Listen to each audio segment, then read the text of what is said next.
एक समय की बात है। नीम गांव नाम के एक छोटे से गांव में राहुल नाम का एक किसान अपनी पत्नी सीमा के साथ रहता था। एक दिन सुबह राहुल खेत जाने की तैयारी कर रहा था। अरे, आपके हिस्से की एक रोटी रखी है, वह तो खा लो। नहीं सीमा, आज बहुत देर हो गई है, मुझे खेत जाने दो, वापस आकर खाऊंगा। सुबह सुबह खाली पेट नहीं जाते हैं। सीमा, जब मैं खेत में काम करता हूँ तब मुझे बहुत भूख लगती है, इसलिए मैं वापस आकर खाऊंगा, ठीक है? मुझे बहुत बुरा लगता है, आप खेत में इतनी मेहनत करते हैं और मैं आपके लिए कुछ नहीं कर पाती। भगवान पर भरोसा रखो, सब कुछ ठीक हो जाएगा। हमारी स्थिति ऐसी है कि हमें एक वक्त का खाना नसीब हो जाए तो भी भगवान का शुक्र है। सीमा, तुम चिंता न करो, मैं जितनी मेहनत कर सकता हूँ करूंगा, और एक दिन ऐसा आएगा कि एक वक्त की जगह हम 2 वक्त का खाना खाएंगे। राहुल अपने खेत में सब्जियां तोड़ने चला जाता है। तभी अचानक गांव का साहूकार विक्रम वहां आ जाता है। कैसे हो राहुल भैया? राम राम, खूब मेहनत हो रही है। अरे साहूकार जी, राम राम। बस अपने हिस्से की मेहनत में लगे पड़े हैं, बाकी ऊपर वाले की मेहरबानी है। देखो भाई राहुल, मैं तोड़ मरोड़ कर बात करने में विश्वास नहीं रखता, सीधी बात करता हूँ। सब्जी बाजार जाकर बेचोगे तो तुम्हारा किराया जाएगा और सब्जी भी ज्यादा पैसे में नहीं बेच पाओगे, इसीलिए सब्जी मुझे दे दो। साहूकार जी, मैं आपको सब्जियां तो दे दूं, लेकिन मेरे रोज के ग्राहक मेरा वहां इंतजार करेंगे, इसलिए माफी चाहता हूँ, मैं आपको ये सब्जियां नहीं दे पाऊंगा। ठीक है, तुम्हें मेहनत पसंद है तो तुम वही करो, मुझे क्या, मैंने तो बस तुम्हारे लिए अच्छा सोचा था। आपने मेरे लिए इतना सोचा, आपका बहुत बहुत धन्यवाद साहूकार जी। राहुल दिन भर मेहनत करके तरह तरह की फसल उगाता था। गांव के बाजार के दिन वह सब्जियां और फल बेचा करता था। सारे गांव वाले राहुल से ही सब्जियां और फल खरीदते थे। एक दिन बाजार में राहुल अपनी सब्जियां और फल बेच रहा था। सब्जी ले लो, फल और सब्जी ले लो, हरी भरी फल और सब्जियां ले लो। अरे राहुल, कैसे हो भैया? घर में सब ठीक तो है ना? अरे काका, मैं ठीक हूँ और घर में भी सब ठीक ही है। आज कुछ सोच में डूबे हुए लग रहे हो, क्या बात है? काका, आज विक्रम साहूकार ने मुझसे सारी सब्जियां मांग ली थी, पर मुझे ये सही नहीं लगा, इसलिए मैंने उन्हें मना कर दिया। अरे तो इसमें सोचना क्या, तुमने तो बिल्कुल सही किया है। साहूकार कुछ अलग तरह का इंसान है भाई, जरा संभल कर रहना। राहुल इस सोच में था कि उसे अपनी खेती की सिंचाई के लिए पानी तो साहूकार से ही लेना है, कहीं ऐसा न हो कि साहूकार पानी देने से मना कर दे। शाम को जब राहुल घर लौटा तो वह बहुत परेशान लग रहा था। सीमा ने उसकी चिंता देखी और पूछा, आज आप बहुत परेशान लग रहे हैं, क्या बात है? सुबह तो आप बिल्कुल सही मन से खेत गए थे। सीमा, मुझे डर लग रहा है कि कहीं अगर मैं खेती ना कर पाया तो तुम्हें एक वक्त की रोटी भी कैसे खिलाऊंगा। आप शुभ सोचिए, सब अच्छा होगा। नहीं सीमा, कभी कभी हमें वास्तविकता भी देखनी चाहिए। ऐसी भी क्या बात है जो आपको इतना परेशान कर रही है? सीमा, हमारे खेत में कुआं तो है, पर उसमें पानी नहीं है, और मुझे पानी विक्रम साहूकार से लेना पड़ता है। तो ये तो कई समय से है, आप इसमें चिंता की क्या बात है? मुझे डर है कि कहीं उसने मुझे पानी देने से मना कर दिया तो मैं सिंचाई कैसे करूंगा, और बिना सिंचाई के सब्जियां उगाना कैसे संभव है? तो फिर आप अपना कुआं खुदवा क्यों नहीं, क्या पता उसी से पानी आ जाए। उसके लिए तो बहुत पैसे लगेंगे, अब मेरे पास तो बिल्कुल पैसे नहीं हैं सीमा। राहुल की चिंता बढ़ती जा रही थी।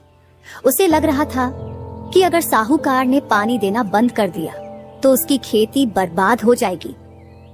विक्रम साहूकार ने अब तक राहुल को कुछ नहीं कहा था, जिसके कारण अब राहुल को लगने लगा था कि वह ज्यादा ही सोच रहा है। राहुल अगले दिन फिर फल और सब्जी लेकर बाजार चला गया। बाजार में राहुल ने अपनी सब्जियां बेचनी शुरू की। तभी कमल काका उसके पास आए। अरे कमल काका, आज फिर आप सब्जी लेने आए हैं, काकी कहाँ है? अरे क्या बताऊं राहुल, तुम्हारी काकी किसी काम से दूसरे गांव गई है। इस कारण जो है रसोइये का सारा काम मुझे ही करना पड़ रहा है भाई। तो ज्यादा दिनों के लिए काकी गई है क्या, या आज ही आ जाएंगी? काकी तो शाम को ही आ जाएगी। मैंने तो बस सोचा क्यों ना आज बाजार से सारा सामान लेते चलूं, वह भी थक कर वापस आएगी ना। अच्छा, तो ये बात है। अच्छा राहुल, तुम ये बताओ कि हरी सब्जियां कितने किलो के भाव बेच रहे हो भाई? रोज के भाव ही बेच रहा हूँ काका। अच्छा, ऐसा करो, मुझे 1 किलो लौकी दे दो भाई। क्यों नहीं काका, देता हूँ। राहुल ने कमल काका को लौकी दे दी और उन्हें विदा किया। वह अपने काम में फिर से लग गया, लेकिन उसके मन में अब भी साहूकार की बात चल रही थी। राहुल के खेत में जो एक पुराना कुआं था, वह सालों भर से सूखा ही रहता था। उस कुएं में एक बूंद पानी तक नहीं था। देखते ही देखते गर्मी का मौसम आ गया। एक दिन साहूकार विक्रम राहुल के खेत पर आया। जब से तुमने मुझे सब्जी देने से मना किया है, उस दिन से मुझे इंतजार था कि मैं भी तुम्हें पानी के लिए एक दिन साफ मना कर दूंगा। बस मुझे इस गर्मी का ही इंतजार था। अरे साहूकार जी, आपका आना कैसे हुआ? राहुल, तुमसे कुछ जरूरी बात करनी थी। जी जी, कहिए, क्या बात है? राहुल, तुम तो जानते हो कि बात को तोड़ मरोड़ कर करना मुझे पसंद नहीं है। देखो भाई, अब मैं तुम्हें और पानी नहीं दे पाऊंगा, क्योंकि अब गर्मियों का मौसम है और मेरा खेत तुम्हारे खेत से बड़ा है। मुझे भी तो सारे खेत की सिंचाई करवानी है। बाकी तुम खुद समझदार हो। साहूकार जी, मुझे थोड़ा ही तो पानी चाहिए होता है। एक आप ही हो जो मेरी मदद कर सकते हैं। राहुल, समझने की कोशिश करो, मैं नहीं दे पाऊंगा पानी। राहुल ने विक्रम को सब्जी नहीं दी थी। इसी कारण विक्रम को राहुल से बहुत जलन होती थी और इसलिए उसने पानी देने से साफ मना कर दिया। राहुल अब बहुत परेशान था। उसे समझ नहीं आ रहा था कि वह अपने खेत की सिंचाई कैसे करेगा। राहुल घर लौटा और बहुत परेशान लग रहा था। उसने सीमा से कहा, सीमा, मेरी खेती बर्बाद हो गई। ये क्या हो गया? ये क्या परेशानी आपकी? अब हमारा घर का गुजारा कैसे होगा? राहुल जी, इस तरह से क्यों परेशान हो रहे हैं? ऐसी क्या बात हो गई? जिसका डर था वही हुआ। सीमा, साहूकार ने पानी देने से मना कर दिया। मेरा शक सही था। वह साहूकार मुझसे बदला ले रहा है। मैंने उसे सब्जियां नहीं बेची थी ना, इसीलिए वह बदला ले रहा है। आप चिंता ना करो, ऊपर वाला सब देख रहा है। प्रभु हमारी मदद जरूर करेंगे। अब तो उन्हीं का सहारा है, वही कोई चमत्कार दिखा सकते हैं। अच्छा, ठीक है, आप जाकर आप। सीमा ये कहकर विक्रम साहूकार से मिलने उनके घर की ओर निकल जाती है। साहूकार जी, आपने हमें कुएं का पानी देने से मना कर दिया है। ऐसा क्या हो गया? साहूकार जी, आप तो हमारे हालात से अच्छे से वाकिफ हो। एक वक्त का खाना हम वही सब्जियां बेचकर खा पाते हैं। सीमा, यह बात सच है कि मैंने रामू को अपने कुएं का पानी लेने के लिए मना कर दिया। देखो सीमा, मैं रामू को कई सालों से अपने कुएं का पानी देता आ रहा हूँ और इस बार गर्मियों का समय आ गया है। मैंने कोई जिंदगी भर का ठेका थोड़ी उठा रखा है। तुम दोनों जाओ यहाँ से, मेरा दिमाग मत खाओ। गर्मियाँ तो सबके लिए हैं साहूकार जी, आप ही तो बस हमारे अपने हो। ऐसा मत करिए, भगवान के लिए दया करिए साहूकार जी। मेरे कुएं का पानी बिल्कुल सूख कर कम हो गया है। अगर मैं तुम्हें अपने कुएं का पानी देता हूँ तो मुझे गर्मियों में बहुत परेशानी होगी। सुन सीमा, ना तुम्हारे चक्कर में मैं अपनी खेती खराब कर लूँ क्या? लेकिन साहूकार जी, अभी तो गर्मी शुरू हुई है, तब तक मेरे खेतों का क्या होगा? मैं कुछ नहीं जानता। मैंने रामू को भी कहा था कि यह तुम्हारी समस्या है। मैं तुम लोगों को अपने कुएं का पानी नहीं दे सकता। बस। सीमा विक्रम साहूकार को कुएं का पानी देने के लिए मनाने की बहुत कोशिश करती है, लेकिन साहूकार नहीं मानता। सीमा दुखी होकर थक हार कर अपने घर की ओर निकल पड़ती है। सीमा जब साहूकार के घर से वापस जा रही थी तो रास्ते में उसे एक आवाज सुनाई दी। कोई बचाओ, मुझे कोई बचाओ। कौन है? कहाँ से आवाज दे रही हो? अरे बेटा, मैं कुएं में गिर गई हूँ, मुझे यहाँ से बाहर निकालो। अम्मा, आप मेरे कुएं में कैसे गिर गई? परेशान मत होइए, मैं कोशिश करती हूँ आपको बाहर निकालने की। सीमा ने बूढ़ी अम्मा को कुएं से बाहर निकाला। बूढ़ी अम्मा ने सीमा को धन्यवाद दिया और उसकी सारी कहानी सुनी। बेटा, तुम्हारी मेहनत और दयालुता का फल जरूर मिलेगा। भगवान तुम्हारी मदद करेंगे। बूढ़ी अम्मा वहां से चली गई। सीमा भी अपने घर की ओर चल पड़ी। क्या हुआ? साहूकार ने क्या कहा? साहूकार जी ने पानी देने से मना कर दिया। कह रहे थे अगर मैं तुम्हें पानी देता हूँ तो मुझे गर्मियों में बहुत परेशानी होगी। पानी के बिना क्या होगा सीमा? हमारे सारे खेत तो सूख जाएंगे और हमारा गुजारा कैसे होगा? अच्छा, वो जो हमारा पुराना कुआं है उसको खुदवाने में कितना खर्च लगेगा? कम से कम 2000 तो लग ही जाएंगे। भगवान, इतने पैसे तो हमारे पास हैं ही नहीं। मैं सोच रहा था अगर मैं खुद से ही कुएं को खोद दूं। आपको लगता है कि इतना गहरा कुआं आप खोद लेंगे? सीमा, एक बात सोचो, अगर कुआं मिस्त्री खोद सकता है तो मैं क्यों नहीं खोद सकता? बात तो आपकी बिल्कुल ठीक है।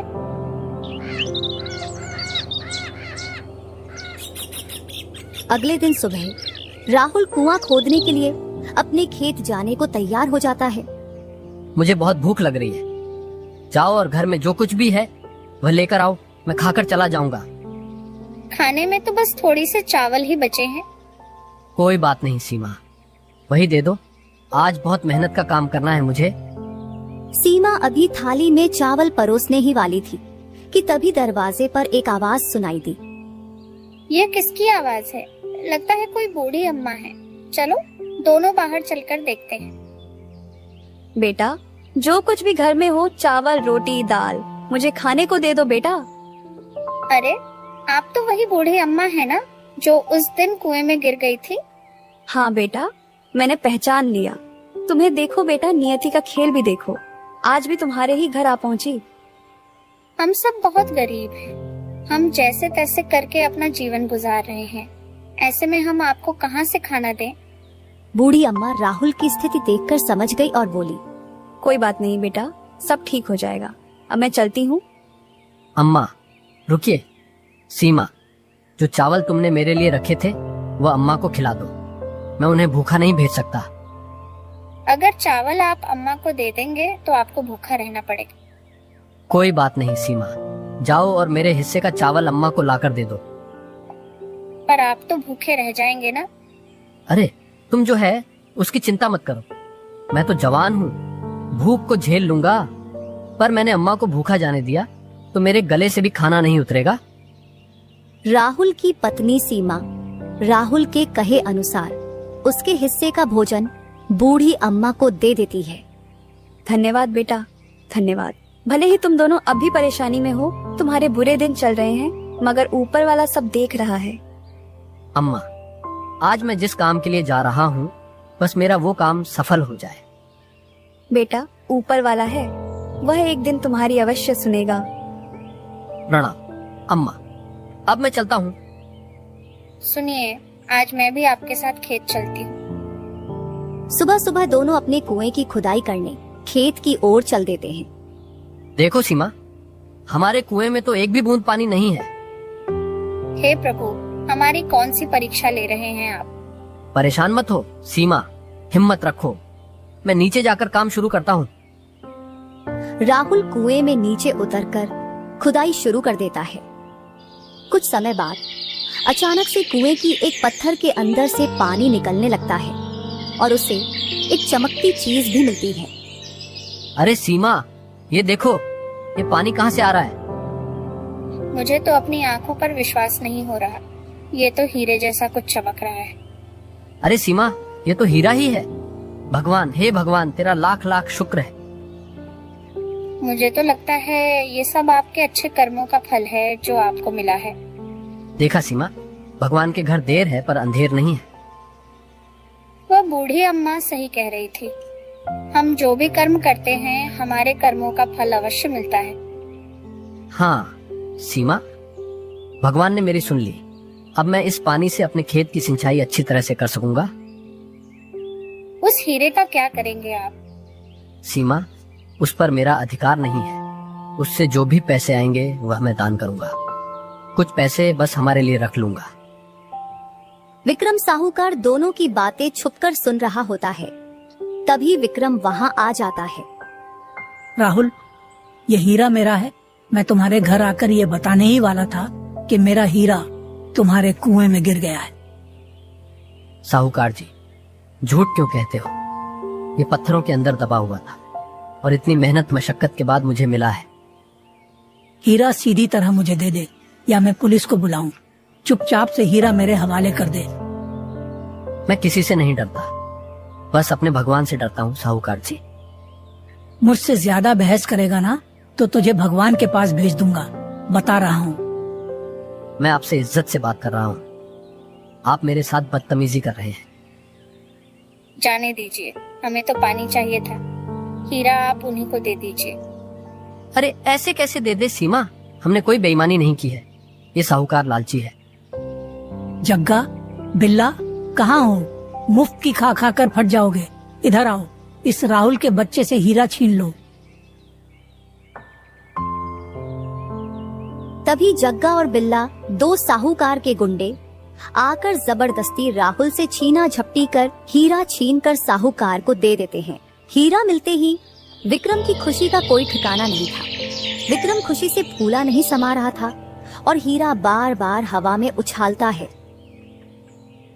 अरे वाह रे वाह, मैं तो करोड़पति बन गया। अब तो करोड़पति नहीं, मैं तो हीरापति बन गया। मेरा हीरा। इस तरह की ऊंट पटांग हरकतें करते हुए उसे ठोकर लगती है और हीरा विक्रम के कुएं में गिर जाता है। विक्रम के कुएं का पानी बिल्कुल सूख जाता है।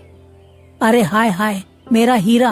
अरे ये क्या, मेरे कुएं का पानी। हे भगवान, ये पानी क्यों सूख गया? हे भगवान, मैं तो बर्बाद हो गया। अरे देखा, बुरे कर्मों का फल बुरा ही होता है। सीमा, राहुल, मुझे माफ कर दो। मैं समझ गया। मेरे कुएं का पानी वापस ला दो। हम भगवान नहीं हैं साहूकार जी कि जो कोई जादू कर दे और तुरंत पानी आ जाए। तुम लोग जो बोलोगे मैं करूंगा। पानी वापस ला दो, पानी। हम कोशिश कर सकते हैं, पहले आप वह हीरा लाकर हमें वापस करें। विक्रम हीरा लाकर राहुल और सीमा को वापस कर देता है। सीमा बहन, लो, ये आपकी अमानत, आपका हीरा। लालच में आकर मैं ये सब अनर्थ कर बैठा। मुझे माफ कर दो। मैं तुम्हारा और राहुल दोनों का गुनहगार हूँ। साहूकार जी, देर आई पर दुरुस्त आए। मैं चाहती हूँ कि आपका कोई नुकसान ना हो। विक्रम के कुएं में पानी वापस आ जाता है। देखो साहूकार जी, देखो, कुएं में पानी फिर से भर रहा है। जो बिना वजह तुम लोगों को दुश्मन मान बैठा था। साहूकार जी, जितना आपको इस कुएं से प्यार है उतना ही मुझे भी, क्योंकि इतने सालों तक यहीं से मैंने सिंचाई की है और दूसरे की खुशी में खुशी ढूंढना कोई बुरी बात नहीं होती। साहूकार विक्रम को अपनी गलतियों का सबक और राहुल सीमा को अपने अच्छे कर्मों का फल मिल जाता है। इसके बाद साहूकार और विक्रम मिलजुल कर खेती करते हैं और खुशहाल जीवन जीने लगते हैं।